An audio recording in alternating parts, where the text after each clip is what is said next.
Hello guys, my name is Emmanuel, CEO for GiftTech Solutions.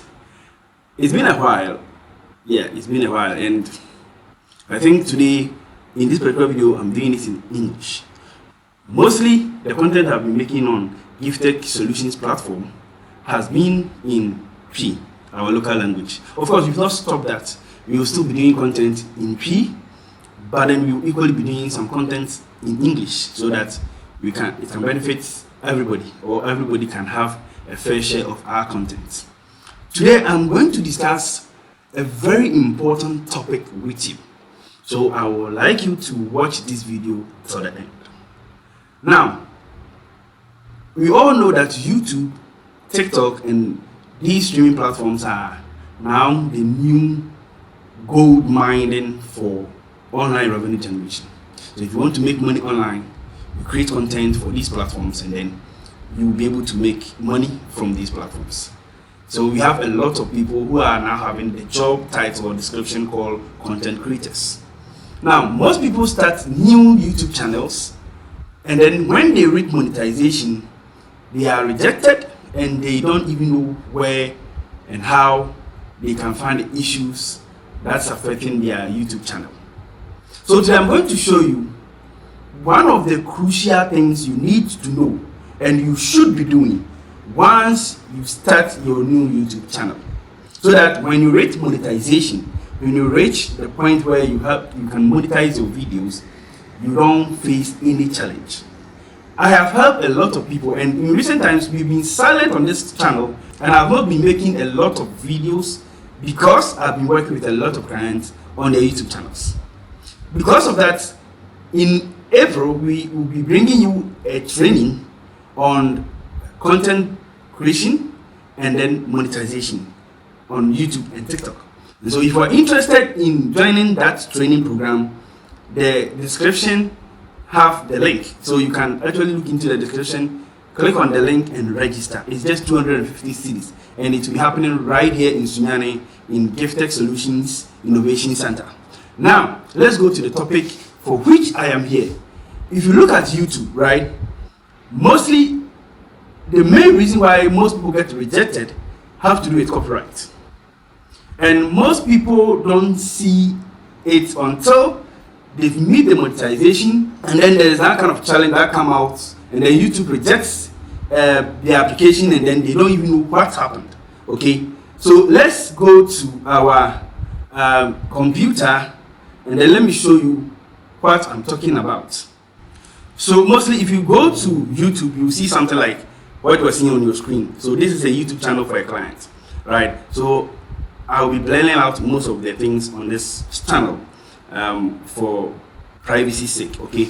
Now, if you look at the channel, there's a lot of videos that you can see on your screen. Now, if you want to go to where you manage your videos, you have to click on this user icon here and then come to YouTube Studios and you click on it. Now, when you come to YouTube Studio, you will see the dashboard which have the overview of everything going on with your channel.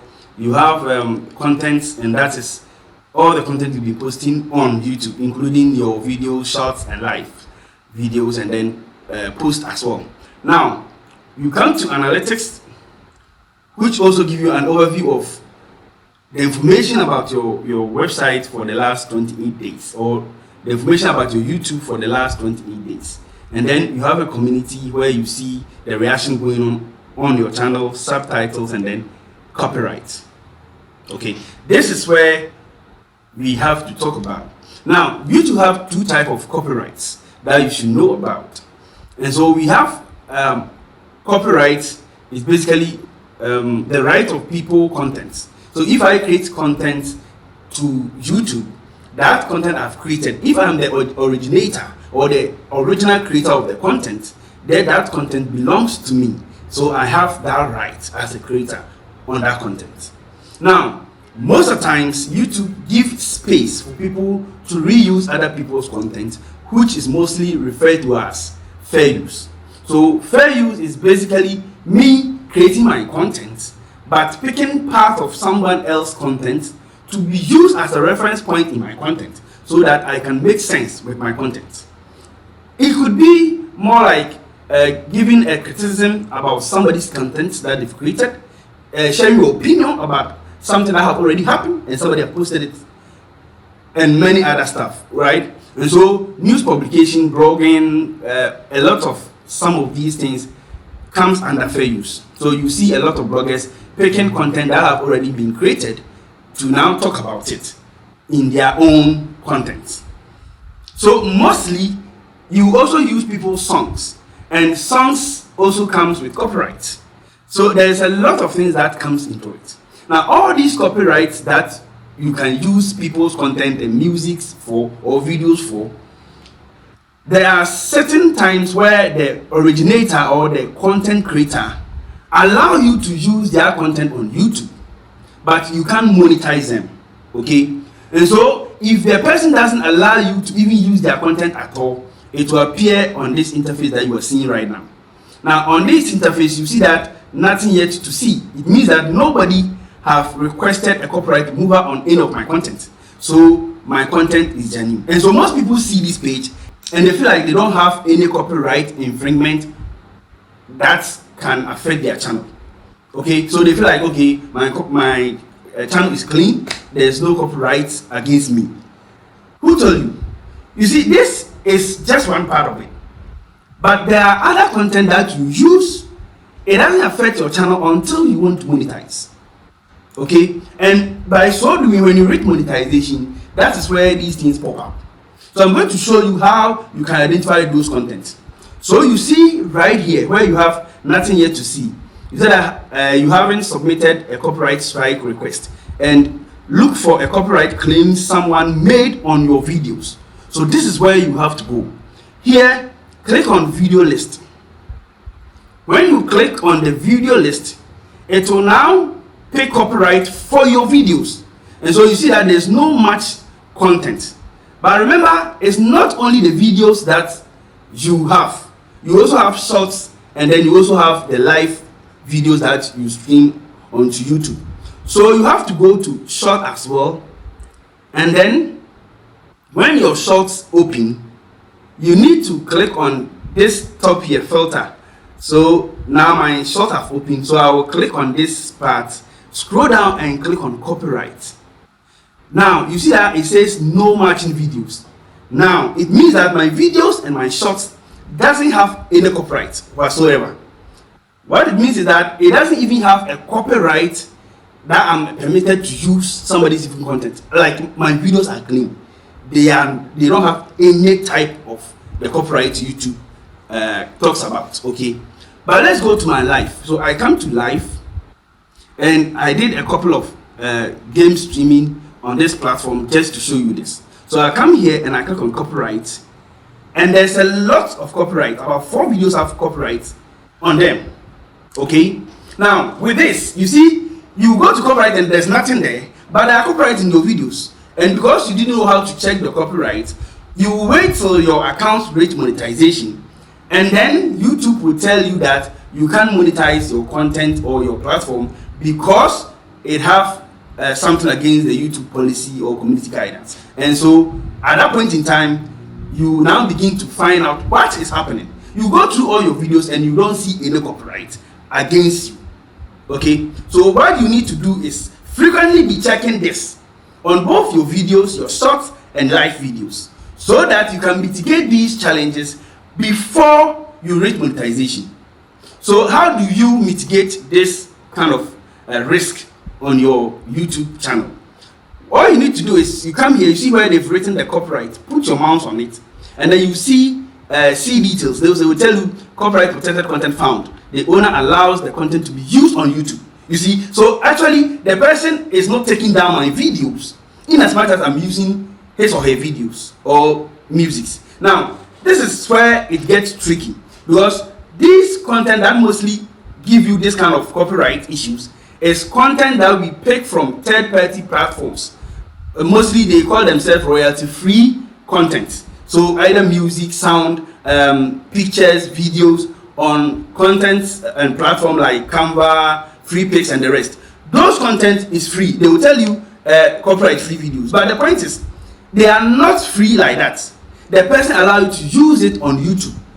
but sometimes the person will not allow you to monetize the content, and so you will not have any copyright infringement notice given to you at all. So you think your account is clean. It's not. So for you to mitigate this, click on see details, and then it tells you this copyright claims on your video don't affect your channel. This is not a copyright strike. You get it? And so still you need to remove this. So how do you do that? So it says that take action, take action. Now what action can I take? If I click on take action, it will tell me to either erase the song, replace the song, trim out that segment, or request for a dispute. So if you feel like that song is yours, originally yours, and then somebody is putting claims on your song, you can apply for dispute and then show evidence that the song belongs to you. Okay, so I know a client who actually used somebody's music like that, or video or song like that in his video, and then he had this copyright issue, and so he have to go to a place for them to play an original version of that song. He recorded it and now he's using it, and that song belongs to him. So you could equally do the same if you really need the sound.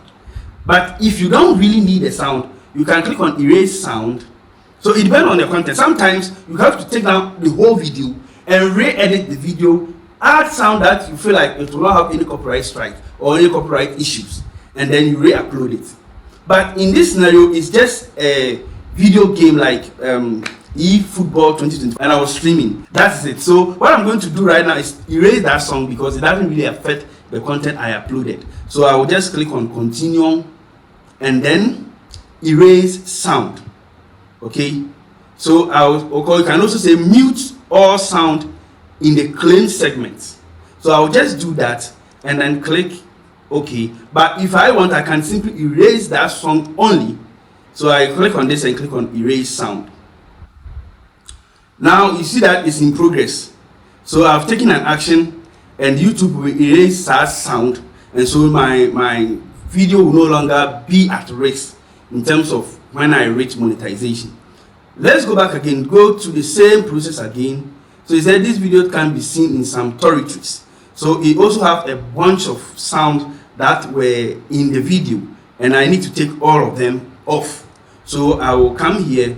Mind you, always look at the content. Some content, if you take the sound off, it will not let your content look nice. So it's better you take down the video and re-edit and re-upload with a proper sound that will not have any copyright issues. But in this case, I can just erase the sound simply by doing this, right? So when I do that, YouTube is going to take action and remove everything. So I will do that for the rest of all the content that I have. Take action, erase sound, and then I'm going to erase the sound from the place. Okay, so frequently be checking these things and then be taking down or be taking the action against these contents.